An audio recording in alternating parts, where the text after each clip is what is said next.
کہ حج کرنے سے اللہ رب العزت رزق میں بھی کشادگی عطا فرماتے ہیں،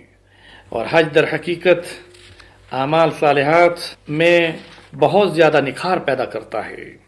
بہرحال ابن عباس رضی اللہ تعالیٰ عنہ کی اس روایت سے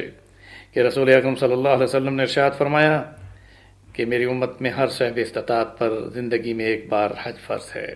اور اسی طرح حضرت علی رضی اللہ تعالیٰ عنہ رسول اکرم صلی اللہ علیہ وسلم کا ارشاد نقل کرتے ہیں کہ جو شخص زاد راہ اور سواری کا مالک ہو